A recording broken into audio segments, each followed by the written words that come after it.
கர்த்தருடைய பரிசுத்த நாமத்துக்கு ஸ்தோத்திரம். இந்த நாளிலும் ஒரு சில நிமிடங்கள் நாம் தியானித்து நம்ம ஆண்டவர் சமூகத்தில் ஜெபிக்க போகிறோம். இந்த நாளிலும் எடுத்தவர்கள் வாசிங்க. அப்போஸ்தலனாகிய பரிசுத்த பவுல் கொரிந்தியருக்கு எழுதின முதலாவது நிருபம் வசனம் 1 அதிகாரம் 1 வசனம் 18. 1 கொரிந்தியர் 1:18. சிலுவையை பற்றிய உபதேசம் கெட்டு போகிறவர்களுக்கு பைத்தியமாக இருக்கிறது, ரட்சிக்கப்படுகிற நமக்கோ அது தேவ பலனாக இருக்கிறது. ஆமென். ஹல்லேலூயா. யாரெல்லாம் விசுவாசிக்கிறீங்க? சிலுவையை பற்றிய உபதேசம் கெட்டு போகிறவர்களுக்கு பைத்தியமாக இருக்கிறது, ரட்சிக்கப்படுகிற நமக்கும் அது தேவ பலனாக இருக்கிறது. அநேக நேரங்களை நம்ம யோசிக்கலாம் இல்லையா? வருஷம் நம்ம கிட்டத்தட்ட விவரம் தெரிஞ்சு ஒரு 4-5 வயசுலேருந்து நம்ம சிலுவையை பற்றி, சிலுவை தியானங்களை குறித்து, சிலுவை உபதேசங்களை குறித்து நம்ம கேட்டுகிட்டே வரலாம். இங்கே நம்ம சவுதியில் எடுத்துக்கிட்டால் நம்ம ஊரில் கூட செவ்வாய் வெள்ளியும் ஆராதனை வைப்பாங்கன்னு நினைக்கிறேன். ஆனால் நம்ம என்ன பண்ணுறோம், ஒவ்வொரு நாளும் இந்த 40-41 நாள் என்ன பண்ணுறோம், வருஷங்களாக நம்ம என்ன பண்ணுறோம், டெய்லி ஆண்டுடைய சிலுவையின் பாடுகளை குறித்து, அவர் நமக்கு சிலுவையில் கற்றுக் கொடுத்த காரியங்கள் குறித்து நம்ம என்ன கொண்டு இருக்கிறோம், தியானித்து கொண்டு இருக்கிறோம். எங்களுக்கு யோசிக்கலாம், சொன்னதே தான் நம்ம சொல்ல போகிறோம் இல்லையா? அதே சிலுவையை பற்றி தான், அதே சிலுவையில் அவர் சொன்ன வார்த்தைகள், அவர் நமக்கு காண்பித்து கொடுத்த காரியங்கள், அதே பற்றி தான் நம்ம பேச போகிறோம். ஏன் பேசணும்? ஏன்னா சிலுவை பற்றிய உபதேசம் என்ன பண்ணுதான், ரட்சிக்கப்படுகிற நமக்கும் அது தேவ பலனாக இருக்கிறது. கிருபையினாலே விசுவாசத்தை கொண்டு ரட்சிக்கப்பட்டீர்கள், இது உங்களால் உண்டானது அல்ல, தேவனுடைய ஈவு. ரட்சிக்கப்படுகிறது தேவனுடைய ஈவான அந்த ரட்சிப்பில் நம்ம நிலைத்திருக்கிறது யாருடைய கருத்தில் இருக்கிறது? என்னுடைய கருத்தில் தான் இருக்கிறது. அப்போ நான் அதுக்கு என்ன பண்ணணும்? தேவ பலன், ஆவியானவருடைய வழிநடத்தல் நமக்கு தேவைப்படுகிறதாய் காணப்படுகிறது. அதனால தான் நம்ம என்ன பண்ணுறோம், சிலுவையை பற்றிய உபதேசம் எப்படி இருக்கிறது, நமக்கு அது தேவ பலனாக இருக்கிறது. அப்போ என்ன பண்ணணும், ஒவ்வொரு முறை லெந்து நாட்கள் வரும்போதெல்லாம் நம்ம என்ன பண்ணணும், ஆவிக்குரிய வாழ்க்கையில் நம்ம என்ன பண்ணணும், பலப்படணும் இல்லையா? பலப்படுறோமா? வருஷம் 40-41 நாள் நம்ம ஆண்டவருடைய வசனங்களை தியானிக்கிறோம். அவர் சிலுவையில் பட்ட பாடுகளை, அவர் சிலுவையிலிருந்து நமக்கு கற்றுக் கொடுத்த காரியங்களை நம்ம தியானிக்கிறோம். அதில் பலப்படுகிறோமான்னு சொல்லி ஒரு விஷயம் நாமே சிந்தித்து பார்ப்போம். இப்போ சிலுவையை பற்றிய உபதேசம் நமக்கு எப்படிப்பட்டதாக இருக்கிறது? தேவ பலனாக இருக்கிறது. நாம் அழிந்து போகிறவர்களாய் இந்த இடத்துல வரல, நம்ம ரட்சிக்கப்பட்டவர்களாய் இல்லை ரட்சிக்கப்பட்டு கொண்டு இருக்கிறவர்களாய் நம்ம வந்திருக்கிறோம். நமக்கு அது எப்படியா இருக்கிறது? தேவ பலனாக இருக்கிறது. அப்போ சிலுவையை பற்றி தியானிக்க என்ன பண்ணணும்? ஒவ்வொரு நாள் நம்ம ஆவிக்குரிய வாழ்க்கையில் நம்ம பலப்படுகிறவர்களாய் காணப்படணும். ஆவிக்குரிய வாழ்க்கையில் பலப்பட நம்ம என்ன பண்ணுவோம், உலக பிரகாரமான காரியங்கள், உலக காரியங்கள் எல்லாம் நம்ம விட்டு என்ன பண்ணுவோம், கொஞ்சம் கொஞ்சமாக தூரம் போய்கிட்டே இருக்கும். ஒன்றில் பலப்படும் போது தான் 2 எஜமான்களுக்கு ஒரு நாள் என்ன பண்ண முடியும், ஊழியம் செய்ய. நம்ம ஆவிக்குரிய வாழ்க்கையில் பலப்பட உலக பிரகாரமான காரியங்கள் எல்லாம் என்ன பண்ணுவோம், நம்ம அதை விட்டு நம்ம தூரம் போகிறவர்களாய் காணப்படுவோம். சிலுவையிலிருந்து 2 காரியத்தை நம்ம பார்க்க போகிறோம். சிலுவையில் ஆண்டவர் நமக்கு கற்றுக் கொடுத்த 2 காரியங்கள். அந்த 2 காரியங்களை ஏன் நம்ம செய்யணும்னு சொல்லி ஒரு 2 காரியம், 4 காரியங்கள் அதனால நம்ம பார்க்கலாம். எடுத்தவர்கள் வாசிங்க, எல்லாருக்கும் தெரிந்த வசனம் தான். யோவான் எழுதின சுவிசேஷம் 3வது அதிகாரம் 16வது வசனம் வாசிங்க. தேவன் தம்முடைய ஒரே பேரான குமாரனை விசுவாசிக்கிறவன் எவனோ அவன் கெட்டு போகாமல் நித்திய ஜீவனை அடையும்படிக்கு அவரை தந்தருளி இவ்வளவாய் உலகத்தில் அறிந்து கொண்டார். ஆமென். சிலுவைன்னு சொன்னால் நமக்கு வர்ற முதல் காரியம் என்ன? ஆண்டவருடைய அன்பு இல்லையா? நீங்கள் அழகாக நம்ம பாடணும், அப்பா பிதாவே அன்பான தேவன். நம்முடைய தேவன் எப்படிப்பட்டவராக இருக்கிறார்? அவர் அன்பான தேவன். அது மாத்திரம் இல்லை, நம்ம பின்னாடி பாடும்போது கல்வாரி ரத்தம் எனக்காக சிந்தி கழுவி, அவருடைய கல்வாரி அன்பை பற்றி நம்ம பேசணும்னா என்ன பண்ணலாம், பேசிக்கிட்டே பண்ணலாம். அதை நினச்சி நம்ம பாடணும் என்ன பண்ணலாம், பாடிக்கொண்டே இருக்கலாம். அவ்வளவு கிருபைகளை ஒவ்வொரு நாளும் இரவும் பகலும் அவர் என்ன பண்ணுறாரு, நம்ம கூட இருந்து நம்மை காக்கிறவன் சொல்லி நம்ம பார்க்குறோம். இப்போ சிலுவையில் தேவன் நமக்கு கற்றுக் கொடுக்கிறதான மொத்த காரியம் என்னது? அன்பு தான் இல்லையா? அவரிடம் தேவன் தம்முடைய ஒரே பேரான குமாரனை விசுவாசிக்கிறவன் எவனோ அவன் கெட்டு போகாமல் நித்திய ஜீவனை அடையும்படிக்கு அவரை தந்தரில் இவ்வளவாய். மனிதன் பாவமானான், அந்த பாவத்திலிருந்து மனிதனை விடுவிக்கிறதுக்கு அவர் என்ன பண்ணார், அந்த உலகத்தில் மனுஷ ரூபம் எடுத்து அவர் என்ன பண்ணார், சிலுவையை சகித்து நமக்காக அவர் என்ன பண்ணார், பாடுகளை சகித்தான்னு சொல்லி பார்க்குறப்போ அவர் இவ்வளவாய் உலகத்தில் அன்பு கூர்ந்தார். அது மாத்திரமில்லை, இன்னொரு வசனத்துக்கு வாசிக்கலாம். 1 யோவான் 3வது அதிகாரம் 16வது வசனம் வாசிங்க.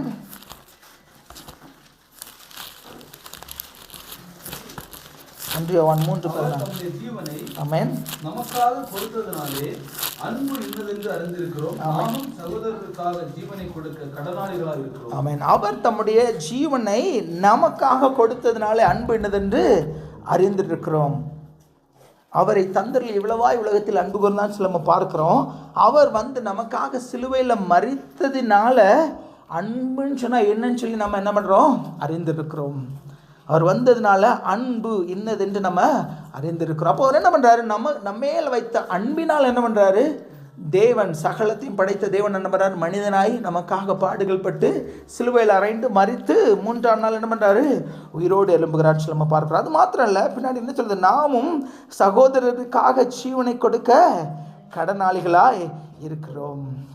அது மாத்திரமல்ல, அதே 1 யோவானில் 4வது அதிகாரம் 11வது வசனம் வாசிங்க. பிரியமானவர்களே, தேவன் இவ்விதமாய் நம்மிடத்தில் அன்பு கொண்டிருக்க நாமும் ஒருவரிடத்தில் ஒருவர் அன்பு கூற கடனாளிகளாய் இருக்கிறோம். ஆமென். ஏன் அவர் இவ்வளவாய் நம்மிடத்தில் அன்பு கூர்ந்தார், அவர் தம்முடைய ஜீவனை எனக்காக கொடுத்ததுனால அன்பு இன்னதென்று நான் அறிந்திருக்கிறேன். அது மாத்திரமல்ல, அவர் தம்முடைய ஒரே பேரான குமாரனை அனுப்பதனால் அன்பு உண்டாயிருக்கிறது. அதனால் ஆண்டவர் என்ன சொல்றார், தேவன் இவ்விதமாய் நம்மிடத்தில் அன்பு கூர்ந்ததினால் நாம் என்ன பண்ணணும், ஒருவரிடத்தில் ஒருவர் அன்பு கூற கடனாளிகளாயிருக்கிறோம். 4வது அதிகாரம் 8வது வசனம் இப்படியா சொல்கிறது, அன்பில்லாதவன் தேவனை அறியான், தேவன் அன்பாகவே இருக்கிறார். அப்போ அவர் நம்ம இவ்வளவா அன்பு கூர்ந்தார். எங்கோ நான் வாழ்ந்தேன் அறியாமல் எங்கேயோ இருந்த என்ன அவருடைய அன்பினால் என்ன பண்ணார், அவருடைய கிருபையினால் ரட்சித்து மீட்டு இந்த நாளில் இந்த இடத்துல என்ன பண்ணியிருக்கிறாரு, சேற்றிலிருந்து நம்ம இந்த நாளில் தூக்கி கண்மலையின் மேலே உயர்த்தி இருக்கிறார். நம்ம டீசெண்டாக டிப்டாப் அன்றைக்கி ட்ரெஸ் போட்டுட்டு நல்ல பொசிஷனில் உட்காந்துருக்குறோன்னு சொன்னால் நம்முடைய ஞானத்தினாலும் நம்முடைய பலத்தினாலோ அல்ல. நம்ம கூட நிறைய பேர் படித்தாங்க, நம்மளை காட்டிலும் நல்லா படித்தாங்க, ஆனால் அவங்க இப்போ எங்கே இருக்காங்கன்னு சொல்லி நமக்கு தெரியாது. நம்மை காட்டிலும் ஞானவான்கள் அநேகர் உண்டு, ஆனால் அவருடைய கிருபை என்ன பண்ணிடுச்சு, அவர் நம்ம இவ்வளவாய் அன்பு கூர்ந்ததுனால இவ்வளவாய் தேவன் ஆசீர்வதித்திருக்கிறார். அப்போ அப்படிப்பட்ட தேவன் சிலுவையில் நமக்காக மரித்ததுனால அன்பு உண்டானது. அவர் அன்பை நமக்கு வெளிப்படுத்தினதுனால நாமும் ஒருவர் மேலே ஒருவர் அன்பு கூற எப்படி இருக்கிறோமா, கடனாளிகளாக இருக்கிறோம். அதே மாத்திரம் 4வது அதிகாரம் 21 வசனம் எப்படியா சொல்கிறது, தேவனிடத்தில் அன்பு கூறுகிறவன் தன் சகோதரனிடத்திலும் அன்பு கூற வேண்டும். தேவனிடத்தில் அன்பு கூறுகிறேன் என்று ஒருவன் சொல்லியும் தன் சகோதரனை பகைத்தால் அவன் பொய்யன்னு சொல்லி வேதம் சொல்லுகிறது. அப்போ ஆண்டவர் நமக்கு பிரதானமாய் கொடுத்த கட்டளை என்ன, தேவனாகி கர்த்தரிடத்தில் முழு இருதயத்தோடும் முழு ஆத்மாவோடும் அன்பு கூறுவாயாக. அதே போல் உன்னை நேசிக்கிறதுல எப்படி இருக்கேன், நேசிக்கணும், பிறனையும் நேசிக்கணும். மத்திய 22, 37, 38, 39 அந்த வசனங்கள் சொல்லப்பட்டிருக்கு, நம்ம எல்லாருக்கும் நன்றாய் தெரியும். அப்போது நாம் சிலுவையிலேருந்து கற்றுக்கொள்ள வேண்டிய மொத்த காரியம் என்ன, தேவன் அன்பாகவே இருக்கிறார். அவரை ஃபாலோ பண்ணுற, அவரை நம்ம தியானிக்கிற, அவரை பின்பற்றுகிற, அவருடைய அடிச்சுவடுகளை பின்பற்றுகிற நான் எப்படியா இருக்கணும், அன்பாக தான் இருக்கணும். நிறைய நேரங்களில் நமக்கு இதில் தான் பிரச்சனை வரும் இல்லையா, நம்முடைய அன்பு அநேக நேரங்களில் மாயமற்றதாய் காணப்படுகிறது. ஏன், சிலர்ட்ட அன்பாக இருப்போம், சிலர்ட்ட அன்பாக இருக்க மாட்டோம். சிலர்ட்ட அன்பாக இருக்க முடியும், சிலர்ட்ட என்ன பண்ண முடியாது, நம்மளால் அன்பாக இருக்க முடியாது. நம்ம ஜாக்கிரதையுள்ளவர்களாய் நம்ம காணப்படணும். நாம் ஒருவரோடு ஒருவர் அன்பு கூற நம்ம எப்படிப்பட்டவர்களாக இருக்கிறோம், கடனாளிகளாக இருக்கிறோம்னு சொல்லி வேதம் சொல்லுகிறது. அதே மாதிரி 1 யோவான் 3வது அதிகாரம் 18வது வசனம் எப்படியா சொல்லுகிறது, என் பிள்ளைகளே வசனத்தினாலும் கிரியையினாலும். அப்போ அன்பு கூறுறேன் நான் சொல்கிறேன், ஆனால் நான் சகோதரனை பகத்தா எப்படியா போய் அப்படின்னு என்ன அர்த்தம், கிரியையும் உண்மை. அப்படின்னு நான் அன்பு கூறுகிறேன்னு சொன்னால் அது என்னுடைய கிரியைகள் என்ன பண்ணணும், வெளிப்படணும். நான் அன்பு கூறுகிறேன் அப்படின்னு சொன்னால் என்னுடைய கிரியைகளில் அது என்ன பண்ணணும், வெளிப்படணும். நம்ம எல்லாரையும் நேசிக்க நம்ம கற்றுக்கொள்ளணும். நிறைய சூழ்நிலைகளுக்கெல்லாம் நம்ம கடந்து செல்லலாம், ஆனால் எந்த ஒரு எக்ஸ்கியூஸும் நான் இன்னொருத்தரை நேசிக்கிறதுக்கு என்ன பண்ணக்கூடாது, தடையாக இருக்கக்கூடாது. நான் 1000 எக்ஸ்கியூஸ் சொல்லலாம், ஆனால் கட்டளை என்ன பண்ணக்கூடாது, மீறக்கூடாது. தேவன் என்ன சொல்லியிருக்கிறார், தேவன் அன்பாகவே இருக்கிறார். அன்பில்லாதவன் தேவனை பின்பற்றலன்னு சொல்லலை, என்ன சொல்லியிருக்கு, அன்பில்லாதவன் என்னை பின்பற்றலன்னு சொல்லி வேதம் சொல்லலை. அன்பில்லாதவன் தேவனை அறியான். நான் தேவனை அறிந்திருக்கிறேன், அவரால் அழைக்கப்பட்டிருக்கிறேன், அவரால் ரட்சிக்கப்பட்டிருக்கிறேன்னு சொன்னால் நான் என்ன பண்ணணும், அன்பு கூற கடனாளிகளாக இருக்கிறோம். அது மாத்திரமில்லை, நமக்கு எல்லாருக்கும் நன்றாய் தெரிந்த இன்னொரு விஷயத்தை நம்ம பார்க்கலாம். சிலுவைன்னு சொன்னாலே நமக்கு டக்கு ஞாபகம் வருது. வாசிங்க, லூக்கா எழுதின சுவிசேஷம் 23வது அதிகாரம் 34வது வசனம் வாசிங்க.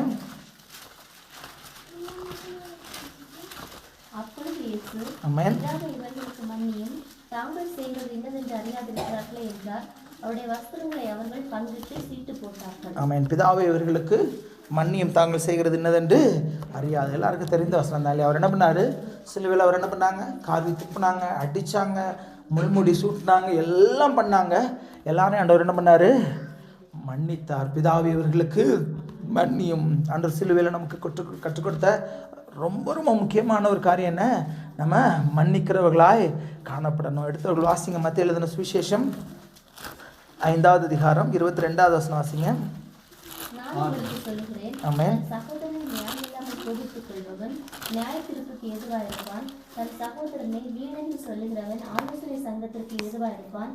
மூடனே என்று சொல்லுகிறவன் எரிந்த நரகத்திற்கு ஏதுவாயிருப்பான். அடுத்த 2 வருஷம் 23 24. ஆகையால் நீ பலிபீடத்தினிடத்தில் உன் காணிக்கையை செலுத்த வந்து உன் பேரில் உன் சகோதரனுக்கு குறை உண்டென்று அங்கே நினைவு கூறுவார்கள். அங்கே தானே பலிபீடத்தின் முன் உன் காணிக்கையை வைத்து விட்டு போய் முன்பு உன் சகோதரனோட ஒப்புரவாக்கி பின்பு வந்து உன் காணிக்கையை செலுத்து. ஆமே. நம்ம எல்லாருக்கும் நன்றி தெரிந்த அவசரம் தான், தெரிஞ்ச காரியங்கள் தானாலும் ஆண்டவர் என்ன சொல்றாரு? பலிபீடத்தின் முன் உன் காணிக்கையை வைத்து விட்டு போ. இப்போ நம்ம யோசிச்சு பார்த்தோம்னு சொன்னால், ஆண்டோடைய சமூகத்தில் நம்ம வாடுறோம். எதுக்காக வரலாம்? ஒரு விண்ணப்பத்திற்காக வரலாம், ஜெபிக்க வரலாம், வேத வாசிக்க வரலாம், இல்லை ஆண்டோடத்தில் ஒரு தேவைக்காக என்ன பண்ணலாம், நம்ம அழுகையோடு எப்படியோ வரலாம், இல்லை காணிக்கை கொண்டு வரலாம். இல்லை ரொம்ப ஈஸியாக ஆண்டவர் வரல அக்செப்ட் பண்ணணும்னு நினச்சா நம்ம என்ன நினைக்கலாம்? காணிக்கை கொண்டு வரும்போது தான் இல்லையா? மற்ற காரியங்களெல்லாம் நம்ம விண்ணப்பம் கொண்டு வர, அது வர்ற, இது வர்ற, நாம் மனுஷனை நம்ம யோசிக்கும் போது ஒரு ஈஸியான காரியம் என்ன? நமக்கு காணிக்கை கொடுக்குறது. ஆனால் காணிக்கையை கொண்டு வரும்போது கூட ஆண்டவர் என்ன சொல்கிறார்? அதுக்கு 23 வசனத்தில் நம்ம வாசிக்கும் போது, உன் பேரில் உன் சகோதரனுக்கு குறை உண்டுன்னு அங்கே நினைவு கூறு. அப்படின்னு என்ன அர்த்தம்? எனக்கு ஒரு நம்ம நிறைய நேரங்கள் என்ன சொல்கிறது? எனக்கெல்லாம் ஒரு பிரச்சனை இல்லை, அப்படி இல்லை. உன் பேரில் உன் சகோதரனுக்கு ஒரு குறை உண்டு நீ நினைவு கூறுவாயாக. நீ என்ன பண்ண போய் முதலாவதவனோட அவனுக்கு தானே கோபம், அவன் வந்து என்கிட்ட ஒப்புரவு. அப்படி இல்லை, நம்ம அன்பு கூற என்ன இருக்கும்? கடனாளிகளை. அப்படின்னு என்ன அர்த்தம்? கடன் வாங்கியிருக்கிறோம், அதை திருப்பி கொடுத்து தான் ஆகணும். அதில் நான் கடனை திருப்பி கொடுக்கும்போது நான் இப்படி தான் கொடுப்பேன், நான் இவ்வளோ தான் கொடுப்பேன், நான் கொஞ்சம் தான் கொடுப்பேன், அப்படி கிடையாது. கடனாளிகளாக இருக்கிற நாம் என்ன பண்ணணும்? அதை திருப்பி கொடுக்க கடனாளிகளாக இருக்கிறோம். அதனால் உன் பேரில் உன் சகோதரனுக்கு குறை உண்டென்று அங்கே நினைவு கூறுவாயாக. முதலாவது அவனிடத்தில் போய் ஒப்புரவாக. அப்போ தான் ஆண்டவர் என்ன பண்ணுறார்? அவருடைய காணிக்கையை அங்கீகரிப்பான்னு சொல்லி நம்ம பார்க்குறோம். அதனால் கிறிஸ்தவர்கள் நம்ம அழகாக நம்ம பரமண்டலங்களை ஜெபம் சொல்லுவோம் இல்லையா? எங்களுக்கு விரோதமாக பாவம் செய்தவர்களை நாங்கள் மன்னிக்கிறது போல நீங்கள் என்ன பண்ணுங்க, நாம் எப்படி மன்னிக்கிறோமோ அப்படி தான் அவரும். நம்ம கண்டிஷன் சப்ளைன்னு கண்டிஷனோடு மன்னிச்சோன்னா அவரும் என்ன பண்ணுவார்? கண்டிஷனோடு தான் என்ன பண்ணுவார்? மன்னிக்கிறவராய் தேவன் காணப்படுகிறான்னு சொல்லி நம்ம பார்க்குறோம். அதனால் நம்ம ஜாக்கிரதை உள்ளவர்களாக இருக்கணும். எல்லாருக்கும் தெரிந்த வசனம் தான் எடுத்துக்கொள்ளுங்க. என்னாகமும் 12வது அதிகாரம் 13வது வசனம் வாசிங்க. என்னாகமும் 12:13.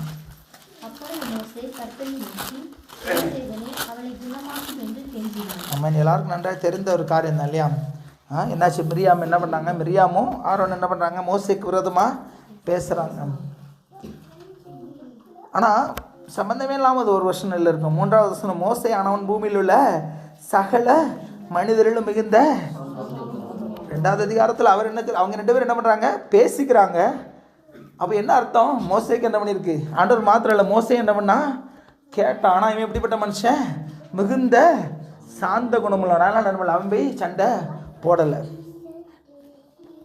பழி வாங்குதல் நானே பதில் செய்வேன். அப்போது அவன் என்ன பண்ணுறான்? அவனை குறித்து பேசுகிறாங்க. ஆனால் அவன் எப்படி இருக்கிறான்? மிகுந்த. ஏன்னா நாம் சும்மா இருந்தால் தான் கர்த்தர் நமக்காக என்ன பண்ணுவார்? யுத்தம் பண்ணுவான். ஆனால் மோசே என்ன பண்ணுறான்?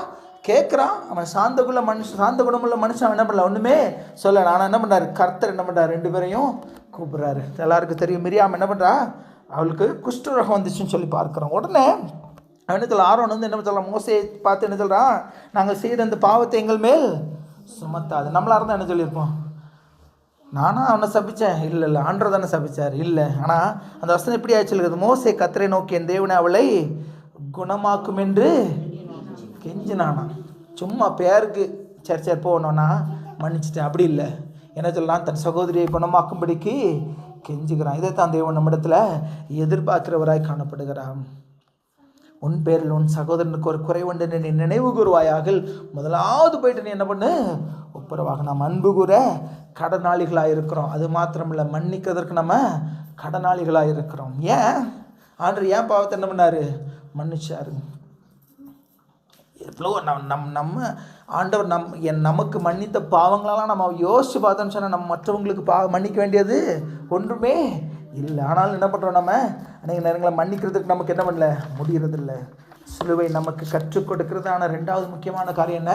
நம்ம மன்னிக்கணும். அவர் என்னுடைய பாவத்தை மன்னித்தார், நானும் மற்றவர்களுடைய பாவங்களை மன்னிக்கணும். அவர் என் மேலே இவ்வளவா அன்பு கூர்ந்தார், நானும் என்ன பண்ணணும்? என்னை போல பிறனையும் நேசிக்கணும்னு சொல்லி தேவன் இந்த வசனம் நமக்கு சொல்லுகிறது. அப்போ ஏன் நம்ம அன்பு கூறணும்? ஏன் நான் மன்னிக்கணும்? அன்றைய வசனம் சொல்லுது அன்பு கூறு, மன்னிக்கணும். ஏன் நான் அன்பு கூறணும்? நாம் அன்பு கூறாமல் இருந்தால் என்ன? நான் சிலர் அன்பு கூர்ந்துட்டு சிலரை வெறுத்தா என்ன? எடுத்தவர்கள் வாசிங்க, வெளிப்படுத்தின விசேஷம் 22வது அதிகாரம் 11-12 வாசிங்க. வெளிப்படுத்தல் 22:11. ஆமென். அசுத்தமாயிருக்கிறவன் இன்னும் அசுத்தமாயிருக்கட்டும், நீதி உள்ளவன் இன்னும் நீதி செய்யட்டும், பரிசுத்தம் உள்ளவன் இன்னும் பரிசுத்தமாகட்டும். இதோ சீக்கிரமாய் வருகிறேன், அவனவனுடைய கிரியைகளின்படி அவனவனுக்கு நான் அளிக்கும் பலன் என்னோட கூட வருகிறது. நம்ம இன்னொரு வசனத்தோட வாசிக்கலாம். அப்போஸ்தலனாகிய பரிசுத்த பவுல் ரோமருக்கு எழுதின நிருபம் 2:6 வாசிங்க. ரோமர் 2:6. தேவன் அவனவனுடைய கிரியைகளுக்கு தக்கதாக அவனவனுக்கு பலன் அளிப்பார். ஆமென். ஒரே வசனம் தான் இல்லையா? 22வது அதிகாரத்திலையும் இங்கே சொல்லியிருக்கிறது ஒன்றே, இதோ சீக்கிரமாய் வருகிறேன், அவன் அவனுடைய கிரியைகளின்படி அவனவனுக்கு நான் அளிக்கும் பலன் என்னோடு கூட வருகிறது. தேவன் அவனுடைய கிரியைகளுக்கு தக்கதாய் அவனவனுக்கு ஆண்டவர் கட்டளை கொடுத்துட்டாரு. கீழ்ப்படிகிறதும் கீழ்ப்படியாகிறதும் யாருடைய கருத்தில் இருக்கிறது? நம்முடைய கருத்தில் இருக்குது. ஆனால் ஒன்று நிச்சயம், கிரியைக்கு பலன் உண்டு. நான் அன்பு செஞ்சேன்னா அதற்கு பலன் உண்டு, நான் அன்பு செய்யலைன்னா அதற்கு பலன் உண்டு, நான் மன்னிச்சேன்னா அதற்கு பலன் உண்டு, நான் மன்னிக்கலைன்னா அதற்கு பலன் உண்டு. கிரியைக்கு பலன் உண்டு.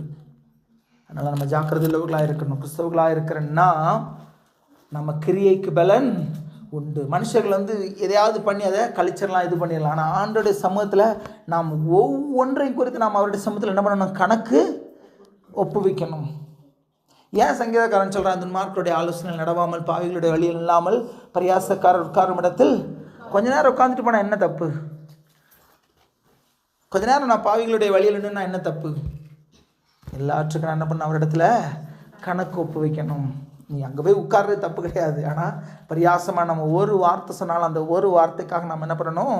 கணக்கு ஒப்புவிக்கணும். அந்த ஒரு வார்த்தைக்கும் பலன் நமக்கு உண்டு. கிரியைக்கு பலன் உண்டு. நீங்கள் என்ன வேணாலும் தலைகீழ நின்னாலும் நாம் செய்த கிரியைகளுக்கு பலன் அனுபவித்து தான் ஆகணும். அதனால் நம்ம என்ன பண்ணணும்? அன்பு கூறத்தான் செய்யணும். நான் 1000 காரணங்கள் இல்லாமல் என்ன இப்படி காரணம் சொல்லி ஒருத்தர் நம்ம வெறுத்தமோ, ஒருத்தங்க செய்த காரியத்தை மன்னிக்க நமக்கு முடியலைன்னா அதற்குரிய பலன் நம்ம என்ன பண்ணணும்? அனுபவிச்சு தான் ஆகணும். அது யாராக இருந்தாலும் பரவாயில்ல. கிரியைக்கு பலன் உண்டு. எடுத்தவர்கள் வாசிங்க. அப்போஸ்தலருடைய நடவடிக்கைகள் 13:22 வாசிங்க. அப்போஸ்தலர் 13:22. பின்பு அவர் அவனை தள்ளி, ஆமென், தாவீதை அவர்களுக்கு ராஜாவாக ஏற்படுத்தி ஈசாயின் குமாரனாகிய தாவீதை என் இருதயத்துக்கு ஏற்றவனாக கண்டேன். ஆமென். எனக்கு சுத்தமானவைகளை எல்லாம் அவன் செய்வான் என்று அவனை குறித்து சாட்சியும் கொடுத்தார். தாவீது எப்படிப்பட்டவனா? அவருடைய இருதயத்திற்கு ஏற்றவன் இல்லையா? அவருடைய இருதயத்திற்கு ஏற்றவன், எனக்கு சித்தமானவைகளை எல்லாம் என்ன பண்ணுவான்? அவன் செய்வான். அப்போ தாவீது எப்படிப்பட்டவன்? ஆண்டவருடைய சமூகத்தில் நித்தமும் இருக்கிறவன், அவருடைய இருதயத்திற்கு ஏற்றவன். வாசிங்க 2 சாமுவேல் 7வது அதிகாரம் 2வது வசனம் வாசிங்க.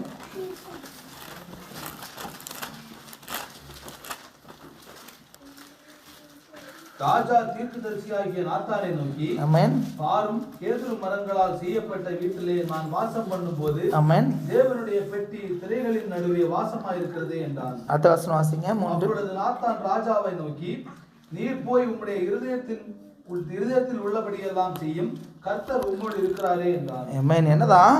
தாவீதை என் இருதயத்திற்கு ஏற்றவனாக கண்டேன், எனக்கு சித்தமானவைகள் எல்லாம் அவன் செய்வான்னு சொல்லி ஆண்டவர் என்ன பண்றாரு? அவனை குறித்து சாட்சி கொடுக்குறாரு. அதனால தான் நாத்தான்வேல் என்ன பண்ணுறாரு? அவர் சொன்னவொன்னே, நான் அந்த மாதிரி ஒரு ஆலயம் கட்டணுன்னொன்னே, உம்முடைய இருதயத்தில் உள்ளபடியெல்லாம் நீர் செய்யும், கர்த்தர் உம்மோடு இருக்கிறார். அன்று ராத்திரியிலே கர்த்தருடைய வார்த்தை நாத்தானுக்கு உண்டாகி என்ன சொல்கிறாராம்? நான் வாசமாக இருக்கிற ஆலயத்தை நீ கட்டுவாயோ? இல்லை. யார் கட்டுவா? உன் மகன் 13ஆம் வசனத்தில் இப்படியா சொல்கிறது? அவன் என் நாமத்திற்கென்ற ஒரு ஆலயத்தை கட்டுவான். யார்? சாலமோன் தான். நீ என்ன பண்ண மாட்ட? கட்ட மாட்ட. ஏன்? கிரியைக்கு பலன் உண்டு. ஏன் கட்ட மாட்டேன்? உன்னுடைய கரங்கள் எல்லாம் ரத்தமாக இருக்கிறது. என்ன ரத்தம்? 1 நாளாகம 22:7-8-9 வாசிக்கும் போது ஆண்டவர் இதை அவனுக்கு அவனுடைய மகன்ட்டு அவர் சொல்கிறார், நான் அவனுடைய ஆலயத்தை கட்டணும்னு சொல்லி நான் ரொம்ப ஆசைப்பட்டேன். ஆனால் ஆண்டவர் என்ன சொன்னார்? அவன் கையெல்லாம் இரத்தக்கரை யாருக்கு? அதனால் என்ன பண்ணு, நீ இல்லை உன்னுடைய மகன் தான் கட்டுவான்னு சொல்லி. ஏன் இரத்தக்கரையாக இருக்குது? எதிரிகளை கொண்ட ரத்தமா? எதிரிகளை கொண்ட ரத்தமா? இல்லை, அவன் கூடவே இருந்த ஒருத்தனை கொண்ட ரத்த. ஏன்னா எதிரிகளை ஆண்டவர் தான் ஒப்பு கொடுத்தாரு. ஆண்டவர் தான் அவங்கள்ட்ட சொல்கிறார், இவங்களை எல்லாரும் ஒருத்தரை விடாமல் எல்லாரையும் கொண்டு விடுங்க, அவங்களுடைய காரியங்கள் எல்லாம் தீக்கரையாக்குங்கன்னு சொல்லி கட்டளை கொடுக்குறது அவர் தான். அவரே கட்டளை கொடுத்துட்டு அவர் சொன்னதை செய்கிறதுக்காக அவர் தண்டிக்கிற தேவன் அல்ல. அவன் செய்த ஒரே ஒரு காரியத்தின் ஆண்டவர் சொல்ல, அவன் இருதயத்திற்கு ஏற்றவனாகவே இருந்தாலும் தப்பு செஞ்சால் அதற்கு பலன் உண்டு, கிரியைக்கு பலன் உண்டு. சின்ன காரியம்தான், பெரிய காரியம்தான், அப்படி ஒன்றுமே கிடையாது. ஒருவேளை இது பெரிய காரியமாக இருக்கலாம் உண்மையிலே. அவன் விபச்சார பாவத்திற்குள்ளாக போனால் அது மாத்திரமல்ல, உரியாவை கொன்று போட்டான்னு சொல்லி பார்க்குறோம். அதனால் ஆண்டவர் என்ன பண்ணுறாரு, நீ இல்லை, தீர்க்கதரிசி என்ன சொல்கிறாரு, கர்த்தர் அவன் கூட இருக்கிறார், நீ இல்லை ஒரு இதயத்தில் இருக்கிறபடியெல்லாம் செய்யும் சொல்லி போயிட்டு போய் படுத்த உடனே ஆண்டவர் இடத்துல எழுப்பு, நீ கட்டுவாயோ? முடியாது. நீ இருதயத்திற்கு ஏற்றவனாக இருக்கிறதுனால நீ என்ன செஞ்சாலும் அது மன்னிக்கப்படும். அப்படி அல்ல, கிரியைக்கு பலன் உண்டு. அதனால தான் நம்ம ஜாக்கிரதையில் உள்ளவர்களாக இருக்கணும். சின்ன சின்ன காரியம், சின்ன சின்ன வெறுப்பு, சின்ன சின்ன காரியங்களை நம்ம மன்னிக்க முடியாத காரியங்கள், இதெல்லாம் நமக்கு பின்னாடி என்ன பண்ணும், வினையாக வந்திருக்கு. இன்னொரு காரியத்தை குறித்து நம்ம பார்க்கலாம். என்னாகமம் 12வது அதிகாரம் 6, 7, 8 வாசிங்க. என்னாகமம் 12. அப்பொழுது அவர் என் வார்த்தைகளை கேளுங்கள். ஆமென். உங்களுக்குள்ளே ஒருவன் தீர்க்கதரிசியாக இருந்தால் கர்த்தராகிய நான் தரிசனத்தில் என்னை அவனுக்கு வெளிப்படுத்தி, ஆமென், சொப்பனத்தில் அவனோட பேசுவேன். ஆமென். என் தாசனாகிய மோசேயோ அப்படிப்பட்டவன் அல்ல, என் வீட்டில் எங்கும் அவன் உண்மையுள்ளவன். ஆமென். நான் அவனுடன் மறைபொருளாக அல்ல, ஆமென், முகமுகமாகவும் பிரத்யட்சமாகவும் பேசுகிறேன். அவன் கர்த்தரின் சாயலை காண்கிறான். இப்படி இருக்க நீங்கள் என் தாசனாகிய மோசேக்கு விரோதமாய் பேச உங்களுக்கு பயம் இல்லாமல் போனதுன்னு என்றார். ஆமென். இங்க தாவீது எப்படிப்பட்டவர், இருதயத்திற்கு ஏற்றவர். இங்க இவர் எப்படிப்பட்டவர், என் தாசனாகி மோசே அப்படிப்பட்டவன் இல்லை, என் வீட்டில் அவன் எங்கும் உண்மை இல்லவன். தீர்க்கதரிசியாக இருந்தால் நான் சொப்பனத்தில் பேசுவேன், ஆனால் அவன் என்ன பண்ணுவேன், நான் என்ன பண்ணுவேன், மறைபொருளாக இல்லை, முகமுகமாகவும் பிரத்யட்சமாகவும் கர்த்தருடைய சாயலை பிதாவை கண்டு ஒருவர் என்ன பண்ணியிருக்கிற உயிரோடு இருக்க முடியாது. ஆனால் இவன் என்ன பண்ணுறான், கர்த்தருடைய சாயலை காண்கிறான்னு சொல்லி நம்ம பார்க்குறோம். அப்படிப்பட்ட தீர்க்கதரிசி, கர்த்தருடைய சாயலை காண்கிறவன், அவரை முகமுகமாக பேசுகிறவன், அவரோட முகமுகம் 40 நாள் முகமுகமாக பேசி என்ன பண்ணுறான், கற்பனைகளை கொண்டு வருகிறத நம்ம பார்க்குறோம். அப்படிப்பட்ட மோசே தான் என்ன பண்ணுறாரு, வாசிங்க அதே நாகமம் 27வது அதிகாரம் 12, 13, 14 வாசிங்க. பின்பு கர்த்தர் மோசேயை நோக்கி, ஆமென், வாசிங்க. அதேதான், நீ இந்த அபாரி மலையில் ஏறி நான் இஸ்ரவேல் புத்திரருக்கு கொடுத்த தேசத்தை பார். ஆமென். நீ அதை பார்த்த பின்பு உன் சகோதரனாகிய ஆரோன் சேர்க்கப்பட்டது போல நீயும் உன் ஜனத்தாரிடத்தில் சேர்க்கப்படுவாய். அடுத்த வசனம் வாசிங்க 14. என்ன 27? அதான் கரெக்ட் தான், நீங்கள் கரெக்டாக தான் வாசிக்கிறீங்க. சபையால் வாக்குவாதம் பண்ணின சீன் வனாந்தரத்தில் ஆமென், தண்ணீர் கொடுத்த விஷயத்தில் அவர்கள் கண்களுக்கு முன்பாக என்னை பரிசுத்தம் பண்ண வேண்டிய நீங்கள் என் கட்டளையை மீறினீர்களே என்றார். இது சீன் வனாந்தரத்தில் காதேஸ் ஊர் அருகே உண்டான மேரிபாவின் தண்ணீர் கடுத்த காரியமே. ஆமென். மோசே எப்படிப்பட்டவனா, அவருடைய வீட்டில் எங்கும் உண்மை இல்லவன். அவனைப் போல ஒரு தீர்க்கதரிசி கிடையவே கிடையாது. அவன் எப்படிப்பட்டவன், முகமுகமாய் பேசுகிறான், அவருடைய சாயலை காண்கிறான். ஆனால் அந்த இடத்துல ஆண்டவர் என்ன சொல்றாரு, நீ இந்த மலையின் மேலே ஏறி நான் இஸ்ரவேல் புத்திரருக்கு கொடுத்த தேசத்தை பார். பார்க்க மட்டும்தான் முடியும், நீ என்ன பண்ண முடியாது, உள்ள போக முடியும். ஏன்னா சீன் வனாந்திரத்தில் தண்ணீர் கடுத்த காரியத்தில் அவர்கள் கண்களுக்கு முன்பாக என்னை பரிசுத்தம் பண்ண வேண்டிய நீ என்ன பண்ண, என் கட்டளையை மீறினீர்களே. நம்ம முன்னாடி வந்தோம்னு சொன்னால் என்னாகும் 20வது அதிகாரத்தில் அந்த சம்பவம் சொல்லப்பட்டிருக்கிறது. ஆண்டவர் என்ன சொல்றாரு, நீ போய் உன் கோலை எடுத்துக்கொண்டு என்ன சொல்ற, நீ கோலை எடுத்துக்கொண்டு நீ போ, கண்மலையை பார்த்து பேசு. 20:8 என்ன சொல்லியிருக்கு, கண்மலையை பார்த்து பேசுங்கள், அது அப்போது தண்ணீரை கொடுக்கும். ஆனால் என்ன பண்ணா 11வது அதிகாரத்தில் வசனத்தில் தன் கையை ஓங்கி கண்மலையை தன் கோலினால் 2 தரம் அடித்தான். இது பெரிய தப்பா? தண்ணி வந்துச்சுல, தண்ணி வந்துச்சா இல்லையா? ஆண்டவர் பேச நேரம் அடித்தான், தண்ணி வந்துச்சா இல்லையா? தண்ணி வந்துச்சு. ஆனால் என்ன சொல்லார், நீ என்னை பண்ண வேண்டிய நீ என்ன பண்ண, பரிசுத்தம் பண்ணலை. அப்படின்னா என்ன அர்த்தம்? நான் பேசுனா நீ என்ன சொல்லணும், பேசுதான். அவன் ஏன் அடித்தான்? யாத்திராகமம் 17 அதிகாரம் 1லேருந்து 7 வரை வாசிக்கும் போது அதற்கு முன்னாடி ஆண்டவர் சொல்லார், நீ இந்த கண்மலை என்ன பண்ணு, அடி, தண்ணீர் வரும்.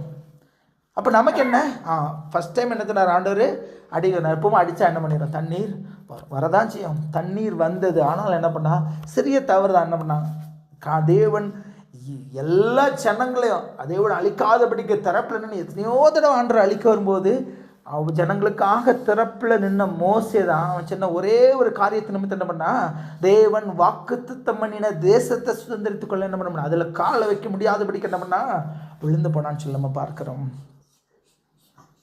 அதனால தான் நம்ம ஜாக்கிரதையாக இருக்கணும். அன்பு கூற கடனாளிகளாக இருக்கணும்னா அன்பு கூறி தான் ஆகணும். அவன் என்ன பண்ணாலும் நம்ம என்ன பண்ணணும், அன்பு தான் செலுத்தணும். ஒரு அதான் சொல்லலை, கன்னத்தில் அடித்தா கூட என்ன பண்ணணும், மறுபடி அடுத்த கன்னத்தை தான் காட்டணும். நமக்கு அதான் ரொம்ப கஷ்டமாக இருக்கு இல்லையா?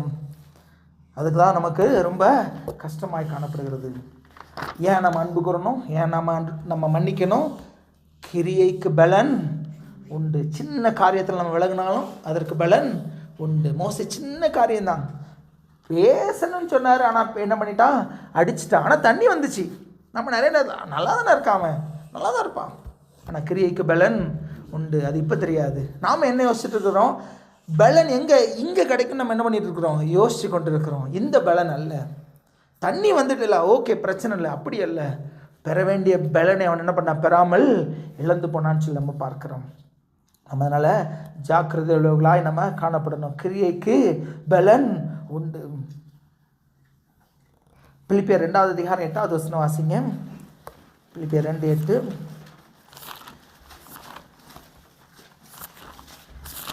அவர் மனுஷ ரூபமாய் காணப்பட்டு ஆமென். மரண பரியந்தம், அதாவது சிலுவை மரண பரியந்தமும் கீழ்ப்படிந்தவராகி தம்மை தாமே தாழ்த்தினார். ஆமென். சிலுவையின் மரண பரியந்தம் தம்மை தாமே தாழ்த்தினார். ஏன் தாழ்த்தணும்? அவர் மனுஷன் இல்லையே, அண்ட சராசரங்களை படைத்த தேவன், அவர் ஏன் தாழ்த்தணும்? அடுத்து வாசிங்க. அதே அப்போஸ்தலனாகிய பரிசுத்த பவுல் எபிரேயருக்கு எழுதின நிருபம் 12:2 வாசிங்க. அவர் தமக்கு முன் வைத்திருந்த சந்தோஷத்தின் பொருட்டு ஆமென் அவமானத்தை எண்ணாமல் சிலுவையை சகித்து தேவனுடைய சிங்காசனத்தின் வலது பாரிசத்தில் வீற்றிருக்கிறார். ஆமென். அவர் தமக்கு முன் வைத்திருந்த சந்தோஷத்தின் பொருட்டு. ரெண்டாவது, ஏன் நான் கட்டளையை கை கொண்டே தான் ஆகணும், ஏன்னா அன்பு கூற தான் செய்யணும், ஏன்னா மன்னிக்க தான் செய்யணும்னு சொன்னால் தமக்கு முன் வைத்திருக்கிற சந்தோஷத்தின் பொருட்டு. நாம் என்ன பண்ணுறோம், உலகத்தில் நமக்கு அடுத்து வரக்கூடிய ஆசீர்வாதங்களை பார்க்குறோம். அது அல்ல, அவர் என்ன பண்ணுறாருன்னா தேவனுடைய வலது பாரிசத்தில் வீற்றிருக்கிறாரு. நம்ம பரலோக ராஜ்யத்துக்குள்ளே பிரவேசிக்கணும்னு சொன்னால் அவர் கொடுத்த கட்டளைகள் என்ன பண்ணணும், கை கொண்டு தான் ஆகணும். அவர் தமக்கு முன் வைத்திருந்த சந்தோஷத்தின் பொருட்டு அவமானத்தை எண்ணாமல். அப்போ அவரே அவமானத்தை எண்ணலைன்னா நம்மளாம் ஏமாத்துறோம். அவன் என்ன மறுபடியும் என்னை அவமானப்படுத்துகிறான், மறுபடியும் நானாக போய் பேசுகிறேன், என்ன பண்ணுறாம முறிச்சு பேசுகிறான்னு சொல்லி நம்ம மனைவி நேரங்களில் நம்ம சொல்லுகிறது நம்ம பார்க்குறோம். இந்த அவமானம் நமக்கு பிரச்சனை இல்லை. பந்தய பொருளுக்காக லெக்கை நோக்கி நம்ம ஓடுகிறோம் இல்லையா, ஜீவ கிரீடத்தை பெறும்படிக்கு ஓடுகிறோம். அதை பெற்றுக்கொள்ளணும்னு சொன்னால் நம்ம என்ன பண்ணணும், அவர் சிலுவையில் நமக்கு கற்றுக் கொடுத்த காரியங்களை நம்ம வாழ்க்கையில் கை கொண்டு தான் ஆகணும். சின்ன காரியத்தில் நம்ம தவறுனாலும் என்ன பண்ணுவோம், கிரியைக்கு பலன் உண்டு. தமக்கு முன் வைத்திருந்த சந்தோஷத்தின் பொருட்டு. ஏன் நான் கீழ்ப்படியணும், ஏன் நான் அன்பு கூறணும், இரஸ்பெக்டிவாக அவங்க என்னை என்ன மாதிரி ட்ரீட் பண்ணாலும் நான் ஏன் அன்பு கூறணும், நான் என்ன தவறு மற்றவர்கள் செய்தாலும் ஏன் மன்னிக்கணும், எனக்கு ஒரு சந்தோஷம் உண்டு. பரலோக ராஜ்யத்துக்குள்ளே நான் போகணும், அவருடைய வலது பாரசத்தில் நம்ம அவர் கூட போய் உட்காரணும்னு சொன்னால் நம்ம என்ன பண்ணணும், இந்த காரியங்களை கை கொண்டு தான் ஆகணும். சின்ன காரியங்களுக்கு நாம் என்ன நிறைய நேரங்களில் நம்ம மெயினாக நம்ம நேசிக்க முடியாததுக்கு மெயின் காரணம் என்ன, நான் அவனை நேசிக்கிறேன், ஆனால் பதிலுக்கு என்ன பண்ண மாட்டேங்க, அவன் என்ன நேசிக்க மாட்டான். பலன் இங்கேருந்து இல்லை, நமக்கு எங்கேருந்து வரணும், அவரோடு கூட வருகிறது. நான் இன்றைக்கு ஒருத்தரை நேசிக்கிறதுனால, ஒருத்தரை இன்றைக்கு நான் நன்மை செய்கிறதுனால எனக்கு பலன், நான் இப்போ உடனே நான் பலன் எதிர்பார்க்குறதுனால தான் நிறைய நேரங்களில் நடந்துடுது நமக்கு. நான் அவனுக்கு எவ்வளோ நன்மை செய்யும் தெரியுமானா, எனக்கு ஒரு காரியம் வரும்போது அவன் என்ன பண்ணல, செய்யலை. அதனால் இனி நான் என்ன பண்ண மாட்டேன், அவனுக்கு நன்மை செய்ய மாட்டேன், இல்லை இனி நான் அவனோடு கூட சேர மாட்டேன், பேச மாட்டேன், நிறைய காரியங்கள் நம்ம சொல்கிறோம். ஆனால் பலன் எங்கேருந்து வரும், அவரோடு கூட வருகிறது. அவன் அவனுடைய கிரியைகளுக்கு தக்கதாக அவர் அளிக்கும் பலன் யார் கூட வருது, அவரோடு கூட வருகிறது. அவர் அதனால தான் உலகத்தில் கடைசி வரைக்கும் சிலுவையில் மறிக்கிற வரைக்கும் என்ன பண்ணார், அவமானத்தை சகித்தார். ஏன்னா தமக்கு முன் வைத்திருந்த சந்தோஷத்தின் பொருட்டு. அந்த சந்தோஷம் நமக்கு வேணும்னா இங்கே சில அவமானங்களை நம்ம என்ன பண்ணணும், சகித்து தான் ஆகணும். அன்பு கூற கடனாளிகளாக இருக்கிறோம். உன் சகோதரன் பேரில் உனக்கு ஒரு குறை உண்டென்று நீ நினைவு கூறுவாயானால், அவன் சொல்ல வேண்டாம், உனக்கு மனசில் தோணிச்சினாலே நீ என்ன பண்ணணும், போயிட்டு முதலாவது உன் சகோதரனோடு கூட ஒப்புரவாக பின்னாடி வந்து என்ன பண்ண, உன்னுடைய காணிக்கையை செலுத்து. கிரியைக்கு பலன். நீங்கள் யாரை வேணா இருக்கலாம், 24 மணி நேரமும் நீங்கள் ஆண்டவரே ஜோம்னிகிட்டே இருக்கலாம். என்ன பண்ணாலும் கிரியைக்கு பலன். நன்மை செய்தீங்கன்னு சொன்னால் அதில் நன்மை செய்தால் உனக்கு மேன்மை இல்லையோ, கிரியைக்கு பலன் உண்டு. நமக்கு முன் வைத்திருக்கிற சந்தோஷத்தின் பொருட்டு அவர் அவமானத்தை சகித்தார். அவர் வலது பாரசத்தில் வீற்றிருக்கிறதுக்கு அவமானத்தை சகிக்கணும்னு சொன்னால் அப்போ நாமெல்லாம் ஏமாத்திரம். இந்த காலத்து பாடுகள் இனி வருகிற மகிமைக்கு ஒப்பானது அல்லவே அல்ல. நம்ம எல்லாரும் ஒரு நிமிஷம் முழங்கால் படிடலாமா? எல்லாம் ஒரு நிமிஷம். நிறைய நேரங்களில் நம்ம என்னடா எப்போ பார்த்தாலும் அன்புன்னு சொல்லி மன்னிப்புன்னு சொல்லி அதே பற்றி பேசி கொண்டிருக்கிறோமே. அன்பில்லாதவன் தேவனே அறியான். எனக்கு அன்பான சகோதரனே சகோதரியே, இதனால் ஒரு விஷயம் நாமே ஒப்பு கொடுப்போமா? அவர் திட்டமும் தெளிவன் நியாயப்பிரமாணமும் தீர்க்க தரிசனங்கள் எல்லாம் அந்த 2க்குள் அடங்கி இருக்கிறது. உன் தேவனாகிய கர்த்தரிடத்தில் உன் முழு இதயத்தோடு முழு ஆத்மாவோடு முழு பலத்தோடு அன்பு கூறுவாயாக. உன்னிடத்தில் அன்பு கூறுகிறது போல நீ பிறனிடத்தில் அன்பு கூறுவாயா? உன்னிடத்தில் அன்பு கூறுகிறது போல நீ பிறனிடத்தில் அன்பு கூறுவாயா? உங்கள் வெளிச்சம் மற்றவர்கள் முன்பாக பிரகாசிக்கணுமே. கிறிஸ்துவின் அன்பு எங்களை நெருக்கி ஏவுகிறதுன்னு சொல்லி வேதம் சொல்லுகிறது. நாளில் கிறிஸ்தவர்களாகிய நம்மிடத்துல தான் ரொம்ப அன்பு தணிந்து போகும்னு சொல்லி வசனம் சொன்னது உண்மைதானா? உலகத்தாரை விட கிறிஸ்தவர்களோட ஆகிய நம்மிடத்துல தான் அன்பு தணிந்து போச்சு. நம்முடைய அன்பு அநேக நேரங்களில் மாயமாக காணப்படுகிறது. எனக்கு பிடிச்சவங்களை நான் நேசிப்பேன், எனக்கு நன்மை செய்கிறவங்களை, எனக்கு பட்சமாக பேசுகிறவங்களை நான் நேசிப்பேன், மற்றவங்களை இல்லை. அப்படி அல்ல. ஆண்டவர் சொல்லுது, உங்கள் சத்துருக்களை சிநேகிங்கன்னு சொல்லி ஆண்டவர் சொல்லாரு. எல்லாரையும் நம்ம நேசிக்கும்படிக்கு நாம் கட்டளை பெற்று இருக்கிறோம். ஆண்டவர் சொல்றாரு, பிதாவே இவர்களுக்கு மன்னியும், தாங்கள் செய்கிறது என்னதென்று அறியாது இருக்கிறார். இவங்களுக்காக சேர்த்து தானே நான் சிலுவையில் இந்த நாளில் இந்த பாடுகளை பட்டுக்கொண்டு இருக்கிறேன்னு சொல்லி உணர்ந்தவராய் அவர் இந்த நாளில் அவர் சொல்லுகிறத நம்ம பார்க்கிறோம். இந்த நாளில் நம்ம ஒப்பு கொடுப்போமா? அவருடைய சமூகத்தில் முழுமையாக ஒப்பு கொடுப்போமா? சிலுவையை பற்றி உபதேசம் அது நமக்கு தேவ பலனாய் மாறணும். டெய்லி வந்து இந்த சிலுவை தியான ஜபத்தில் உட்கார்ந்துட்டு போறது இல்லை காரியம். இதில் வந்துட்டு இந்த இடத்துல சொல்லப்படுகிற வார்த்தைகளை நீங்கள் உங்கள் வாழ்க்கையில் கை கொள்ளணும்னா நீங்கள் கேட்ட ஒவ்வொரு வார்த்தைக்கு ஆண்டோட சமூகத்தில் கணக்கு ஒப்புவிக்கணும். நீங்கள் கேட்ட ஒவ்வொரு வார்த்தைகளுக்கு ஆண்டோட சமூகத்தில் கணக்கு ஒப்புவிக்கணும். கிரியைக்கு பலன் உண்டு. நீ வந்துட்டு சும்மா உட்கார்ந்துட்டு எந்திரிச்சு உன்னுடைய வாழ்க்கையில ஒரு மாற்றமும் இல்லைன்னு சொன்னா உன் கிரியைக்கு பலன் உண்டு. ஆண்டோடைய சத்தத்திற்கு செவிகொடாம அவருடைய சத்தத்திற்கு செவிகொடாம நீ போனான்னு சொன்னா